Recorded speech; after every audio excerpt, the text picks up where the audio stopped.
you have an idea, the difference between someone having an idea and a business is really just putting all of that thought and effort into making that idea come to life. So don't stop yourself by just telling yourself, well, I don't know how to do that.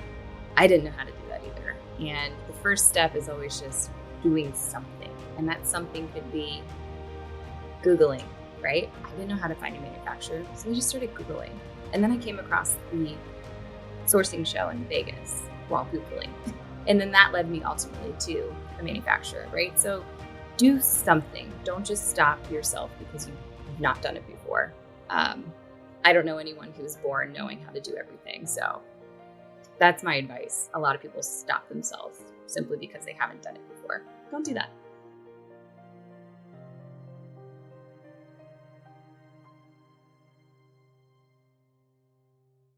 Thomas Green here with Ethical Marketing Service. On the episode today, we have Sierra Wallizer. Sierra, welcome. Hi, so good to be here. Thank you. It is good to have you. Would you like to take a moment and tell the audience a bit about yourself and what you do? Sure, I'd love to. So my name is, Sierra Wallizer. I live in New York City, and I created a bed sheet that never comes untapped, and it's called Kitelinens. And very excited to share more about this very uniquely designed sheet, one of a kind.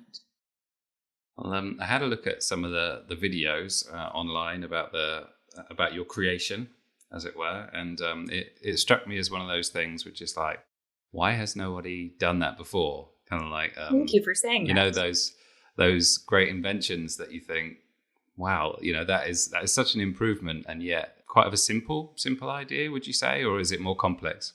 No, it's exactly that. It's very simple, and I always say, like, this is not revolutionary. It is just a degree better than what bed sheets were before, and so many of the inventions today are exactly that. And it makes you look at it and go, why didn't I think of that, right? It's not super hard. There have definitely been attempts to make a design that keeps your sheets on the mattress, because I think everyone struggles with this. And you don't really think of it as like a problem that ruins your day. But gosh, if it were solved, why not? Why not have one less thing to worry about in your day, which is, digging the sheets out from the bottom of your bed and having to retuck it all around the perimeter of the mattress. So yeah, it's a pretty simple design. Well done on solving the problem, because that's what it's all about, right? I would like to get into your backstory, but and this may cover it, but why is it that you solved this problem as opposed to all of the other ones that exist? This problem was a personal problem, and I think some of the best ideas come from solving your own personal problem first. And that problem exists because my husband always untucks the sheets while he's sleeping. And I joke that I told him, I said, if this doesn't stop, we're getting a divorce, because I can't stand having to remake this bed as hard as it is every day. I can't stand doing it. So I created the sheet for myself, and I took my own sheets in my apartment from my linen closet, and started drawing out the design and then cutting and stapling these sheets together because I can't sew. And so finally I took that to my own seamstress, actually, here in New York, and asked her if she could sew it together more properly. And she did. We slept with it that night, and it worked. And so it just gave me this thought, other people must struggle with this too. I can't be the only one that has, either myself or their husband or partner ripping the sheets out at night while they're sleeping. So let's give it a go and see if we can make this a thing. It sounds so much like a Shark Tank type pitch. Did you consider that at any point? Believe it or not, Shark Tank called me, and yes, they found an article that was posted about Kitelinens and called me and did invite me to apply for the show. This is still in the works, by the way, so I can't overshare, but the hope is that I definitely get on that show. Yes, 100%. So I'll let you know if it happens. I'd love to know, yeah, because I do enjoy the show. Do you watch? Oh, I'm obsessed. I've been practicing my pitch in my sleep like every night. also very nervous if it happens. Amazing. So why is it that, let's say, because plenty of people have had this problem and no one has done what you have done in terms of providing the solution for it. Why is that the case? Well, again, there have been attempts, and I know this because I decided to get a patent for this design. We're still patent pending. It takes a couple of years. But going through that process, you do your due diligence and look to see if there are other designs out there, so you're not infringing upon anyone else's already existing patent. But along the way, you just discover brands that maybe didn't try for a patent and are either trying to sell their product today or have done in the past, but nothing too successful seems to be out there. I could name maybe a couple of brands, just on one hand, but even those don't have a design that is still as simple as Kitelinens' design. And so I think that's key because, again, we're trying to make something easier, and I don't need a solution that is a little more difficult to use to make my life easier. So Kitelinens' design makes it very easy to put the sheet on the bed, makes it very easy to sleep, multiple nights without having to retuck that sheet. And inadvertently, it helps keep the fitted sheet on the mattress as well, because we all also struggle with our fitted sheet slipping off of the mattress. It's also designed to not only stay on the bed, but allow you to sleep however you want. And what I mean by that is you never feel constricted. A lot of times people will ask me when they hear, "Oh, a sheet that never comes untucked." I would hate to be tucked in and trapped in my bed. I need to sleep with my feet out or my legs out.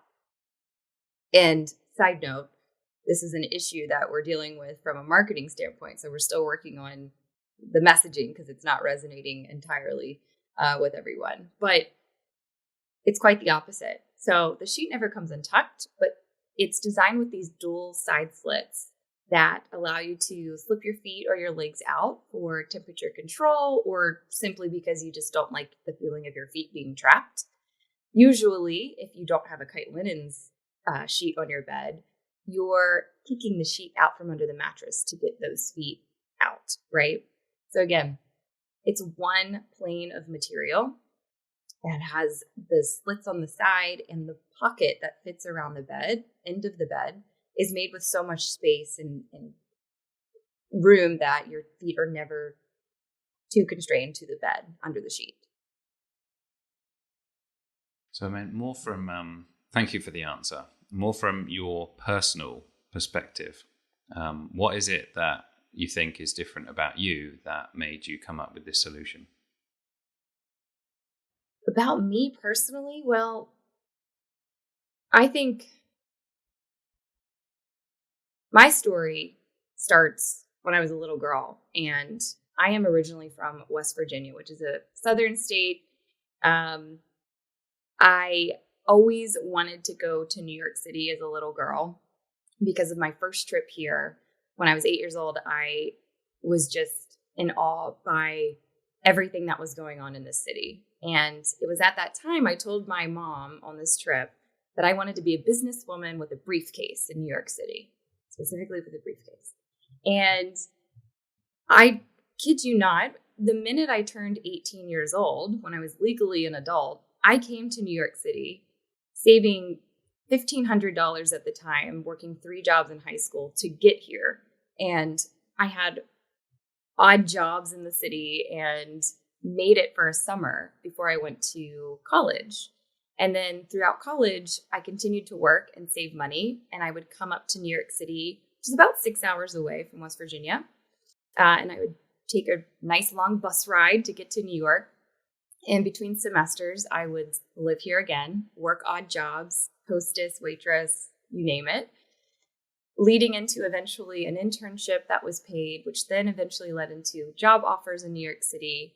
And I share this story because I am that person that when I have a plan and a goal, I'm going to go for it, and nothing will stop me. and I'm going to have a lot of fun along the way. And I think when I came up with this idea for Kitelinens and decided, yes, I'm going to try to make this something, that drive and that grit is still inside of me, and I'm not giving up, right? I'm going to keep going. And the best part about this for me, and what I love so much about this experience, is learning how to do it as I go. Because I am not an expert in any of this, right? I've worked in advertising and marketing, and then in software sales for the past, 15 years. So I don't know how to bring a brand to market. So I'm learning it as I go, and I'm having so much fun as I do that. And I think that's what sets me apart from a lot of people is I'm determined, which a lot of people are, but I want to really enjoy it and have fun as I go. Because at the end of the day, if it doesn't work out, I have no regrets. I have learned so much bringing this product to life. Everything from the design of the product, the manufacturing, to the marketing, to the, financial aspects of all of this and budgeting. I think that's just the most valuable part of it. And I'm going to keep going until I can't, which I don't know why that would be, but hold me to it. Well, about the marketing experience, I think I have a quote which says that if you're good at marketing, you can be in any business because you can essentially get the sales for that business, and therefore you're in business, right? So that's right. Has your experience helped you there? The majority of my experience is actually in software sales, but it's still sales. And I would say it's definitely helped me. Everything from just understanding generally how a business operates to working in a very fast-paced environment, to working with very, inspirational people and learning what to do and what not to do based on, some of those people. Yes, it's helped me a ton. And I think being in sales, that's the whole thing. You just said it. You have to be able to talk to people. You have to be able to, I hate to use the word convince, but it just sounds dirty. But yeah, you have to convince them that this is something they need or something they're missing out on if they don't have it. And I think being very personable and, again, having fun, people are going to enjoy your company as much as they are your product. Going back to when you said that you wanted to be a businesswoman with a briefcase, what age was that again? That was 8. Okay. Do you think that you had any inspirations or mentors that inspired you to have that way of thinking? My mom would kill me if I didn't say her name. But I truly think I was just born with this desire and drive, honestly, because at 8 years old, I couldn't tell you a single person that was, pushing me to move to New York City or have that desire or even that thought. And funny enough, I don't have a single friend in New York City who is from where I'm from. And so everyone that I know from back home says something along the lines of, oh my gosh, I could never live there. How do you do it? It's not for me. Oh, it's too big. And it's just I don't share that same perspective, and I never have. But that's not to say I don't love my home, right? I'm also the biggest supporter of West Virginia because we get a bad rep, and I hate that for our hometown, and my family still lives there, and I love going home to visit. But yeah, I think I was just kind of born with this drive, always wanting to go. I mean, that continues on to when I was 13 years old, and I figured out how to sign myself up for a leadership camp that was 8 hours away from my hometown. And I got as far as needing to put the credit card information in before I had to go get my mom and say, could you help me pay for this? And she's saying, what did you sign up for? And it was a leadership camp. It's a perfect example. And then, when I was in college, I signed myself up to move to Hong Kong, and I lived there for 6 months. And there's just something inside of me that always wanted to do more. And I keep going for that. Keep reaching. So you'd say that you are a driven individual. Is that fair? I think so. Yeah, I think so. So coming back to before you started business, so you've solved this problem in a way, but it's for yourself. And the thought process around what next. So do you mind sharing with us what your thoughts are around that time frame? Yeah, absolutely. So funny enough, and I've never shared this part of the story, but I think it's interesting. When I came up with the idea for Kitelinens, I was actually trying to invent or design, I should say, men's shirts. Random, I know, but the idea for that was because my husband is someone who always says, I have nothing to wear. And it's just a joke in our house because he truly doesn't have anything to wear. And he'll clean his closet out and then never go shopping. But he was getting dressed one day and he says, I have nothing to wear. And I'm like, oh my gosh, let me look. I'm looking in his closet. And I'm like, wow, you truly don't have anything. And everything that you do have looks the same. And it made me realize men don't have a ton of options when it comes to designs of their shirts. You either have, in a button down, stripes, plain, plaid, sometimes a little wacky design, but it's not a ton. And women have so many options. So I had this idea for a very niche, like technology focused design. I know that sounds really crazy. Probably not a smart idea. It's probably good I ended up in the sheep business. But anyways, I was designing this, and through that process, I solved the bed problem for myself. And in a conversation I was having with someone sort of in the retail business, I said, yeah, maybe I came up with my second idea here. I invented a sheet last night that doesn't come off the bed. And she looked at me and she said, I think you just invented your first business. And it just made me pause. And I thought about it. And I said, you know what? This might be a lower barrier to entry, right? There's not too many different sheep designs out there, but there is a heck of a ton of clothing. And so it was in this conversation that I sort of pivoted and started focusing more on the sheep. And I didn't know what I needed to do after I got the prototype made, except for finding a manufacturer. Didn't know how to do that. So I started Googling and making phone calls to, China, Pakistan, Turkey, Portugal, all over the world. Definitely in the US too. I actually really wanted to produce in the US, but unfortunately couldn't afford it at the time. And so I signed myself up naturally, because that's what I do, for a conference in Las Vegas. And it was a sourcing show where all of these manufacturers and brands go to meet each other. And I said, okay, I'm going. I'm this brand. I didn't even have a name at the time. I think I called it Free Sheet. Free Sheet was the fill-in name before Kitelinens. And started meeting all these manufacturers and was introduced to a manufacturer in Portugal and gave them a phone call. Well, after I had called multiple manufacturers and all told me no because of the unique design. But Portugal was open to experimenting with me. And ultimately we landed working with them, and we still do today. But it was a little tough during COVID. I mean, this all happened. The show in Las Vegas happened right before COVID.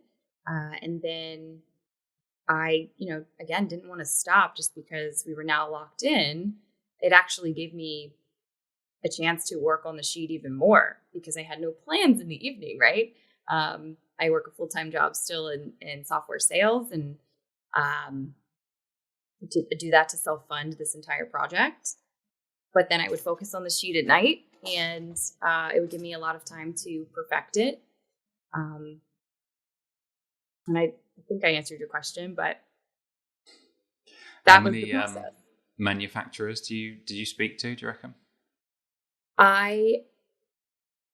At least 10 directly. There were a lot of email exchanges as well. But I sort of just did blast email, blast phone call conversation. It wasn't easy because I'm trying to describe this design without them seeing anything.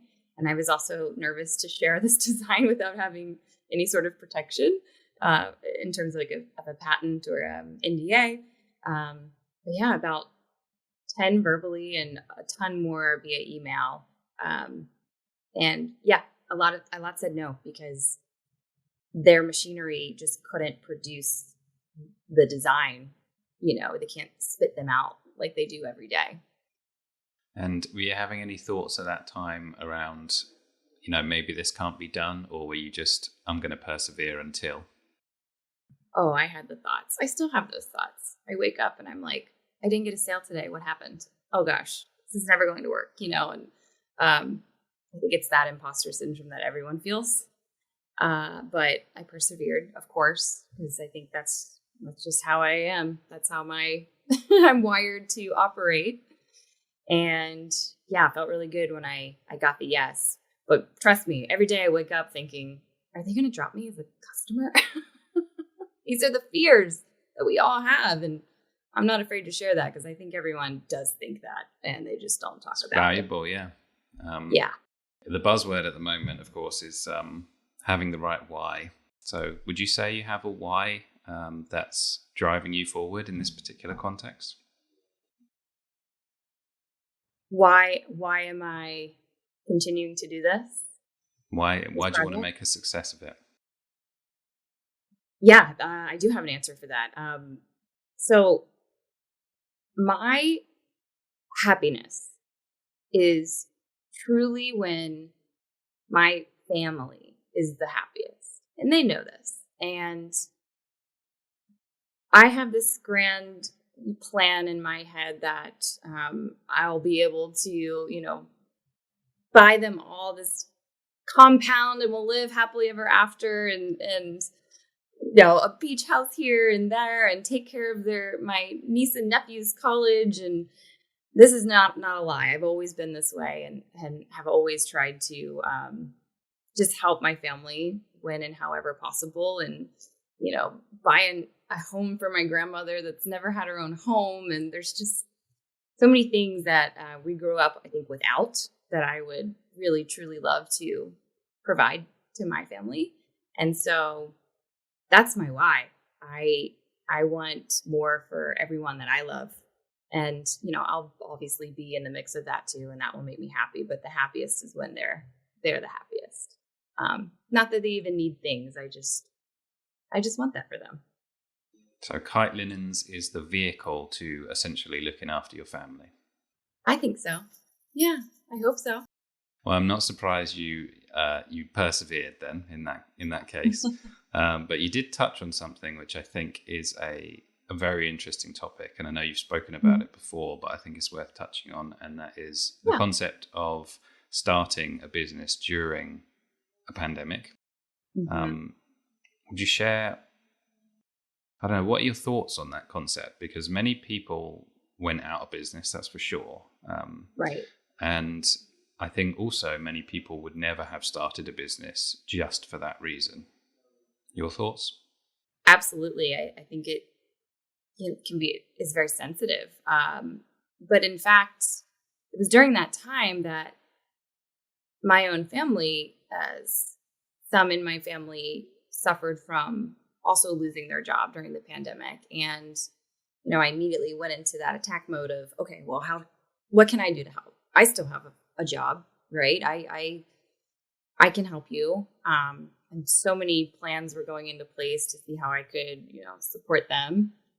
Kitelinens, that was even more of a drive at the time to say like, okay, well then I have this full-time job. I'm going to do this. Let's see if we can, make it happen. I even created separately from this during the pandemic, a children's app. It was a game that you could play indoors called Pirate Parker.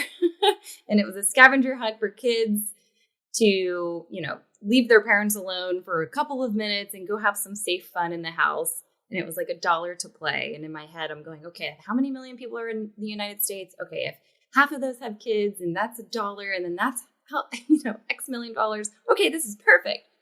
That one didn't work out too well, but I did invent it and create it and launch it, and a couple of kids played. But anyways, all to share again, there's always this plan, right, to help. And I am, again, sensitive to the fact that a lot of people did lose their job during the pandemic, my family being part of that. And there was not this thought of, let me, convince people to buy bed sheets. Why do you need a bed sheet while you're in the middle of a pandemic? You don't. But there were also a ton of people that were buying everything home goods, right? Because now we're locked in our homes. So there was an opportunity for me to both have an audience of people that wanted to fill their homes with things while stuck there. And also, I am stuck in my home and I have all of this additional time that I usually don't have because we, are social people and we do things after our day job. So I'm going to take advantage of my free time now and focus everything I have on this business because, again, I have to learn it as I'm going, right? So yeah, it was a mix of, I feel for everyone that's going through that because it's personally happening in my world. And at the same time, let me think of something that can maybe help that. And at the same time, it's the only point in my life so far that I have an abundance of free time to learn something new. So this is the time that I'm going to take to do that.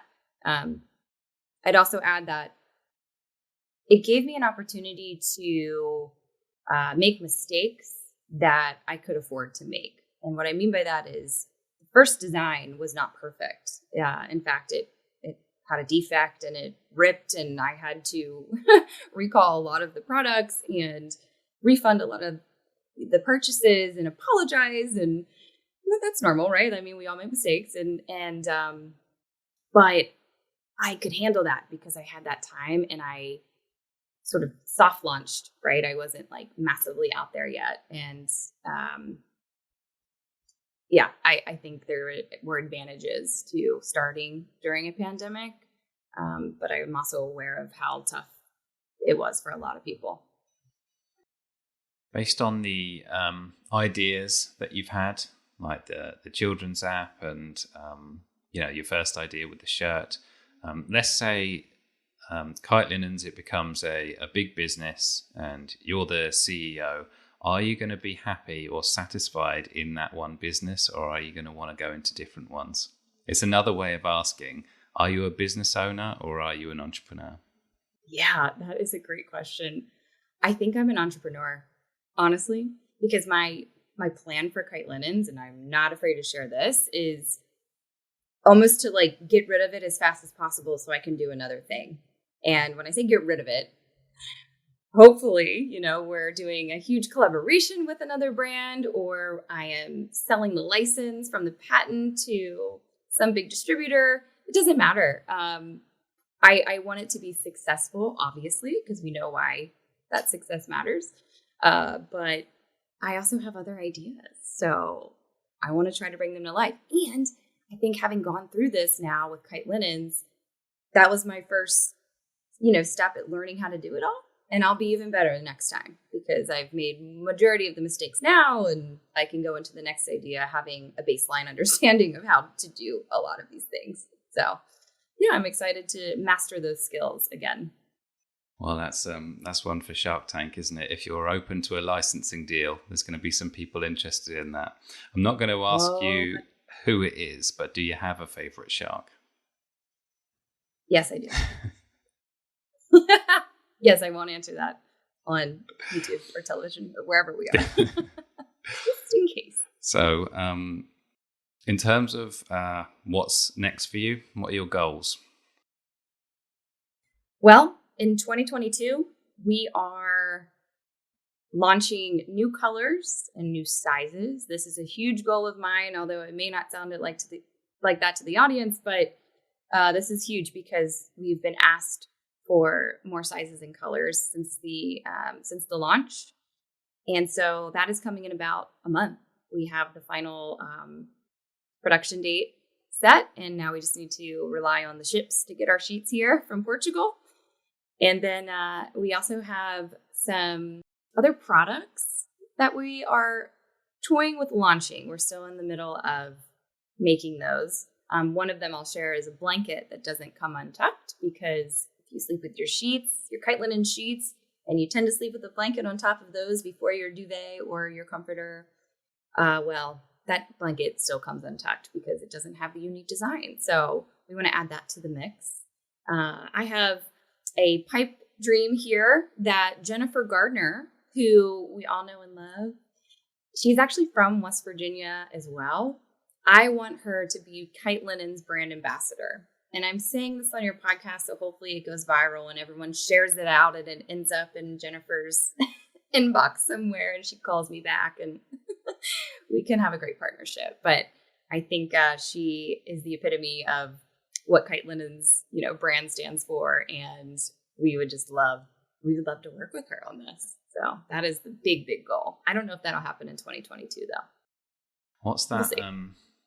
That website that allows you to send messages to celebrities. I forget what it is. The video one. Cameo. That's Cameo? It. Yeah. Have you checked if she's on Cameo or not? She's not on Cameo.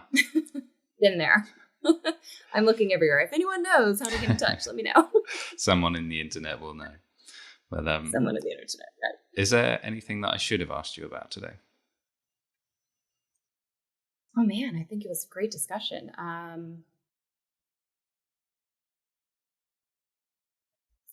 Where to find us? Sounds like a good question. If people want to get in touch with you, connect, or buy a sheet, where do they go?